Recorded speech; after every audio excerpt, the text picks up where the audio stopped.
Hey, my name's Eric Feltus with Life Coaching by Feltus, and I help gay men free themselves from church shame. I grew up Catholic and evangelical and really hated being gay. It took me a long time to go from hating it to tolerating it to loving and celebrating my queerness. Through traveling and speaking, though, I've noticed that gay men are not the only people who struggle with accepting themselves. Shocker.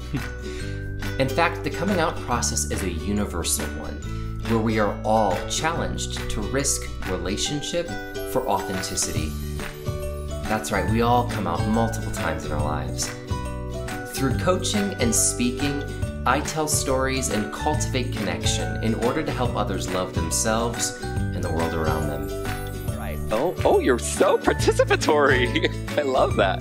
I have another one for you. I want you to imagine your best friend is running up to you urgently, and they put their hands on your shoulders and they say, "Do not freak out." Oh, okay, cool. What do? You freak out, right? So when a scared 13-year-old boy cries himself to sleep at night praying the words, "Dear God, I do not want to be gay, I do not want to be gay, I do not want to be gay," what happens?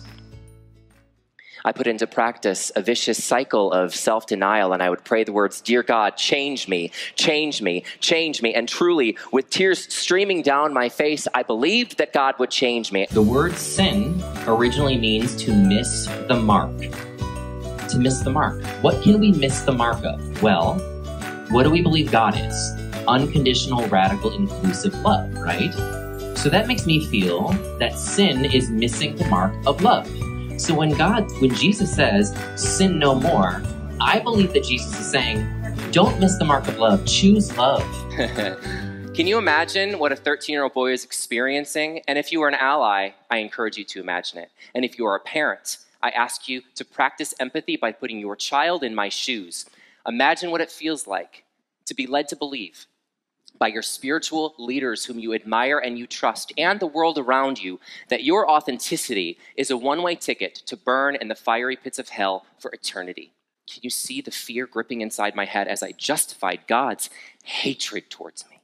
Coming out is risking relationship for authenticity. It's stepping out of fitting in, and it's leaning into belonging. Fitting in is this idea that you must contort to the human being that society says you should be. The word should belongs in the category of fitting in. Belonging is being a part of something that's bigger than you. It's being seen, safe, and celebrated as and because of who you are and not in spite of it, so that we can build community. It never ceases to amaze me how easy it is for some of us to quantify the holiness of those around us as a way of purging our own intolerable beliefs that we are no longer good. And so we try to act perfect. When we do that, we leave no room for what? Compassion. How can we suffer with when we are too busy purging our suffering onto others? We're not here to build taller walls. We're here to build longer tables so that we can sit around those tables and ask, did that resonate with you? Does that scare you?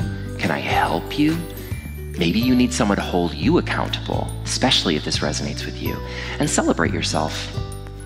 If you don't celebrate yourself, what's the point? What are you working towards? I gotta work. So Eric gave me an assignment. That means I gotta play this week. I'm gonna do it. Okay, calm down. Celebrate yourself, be kind to yourself, pat yourself on the back.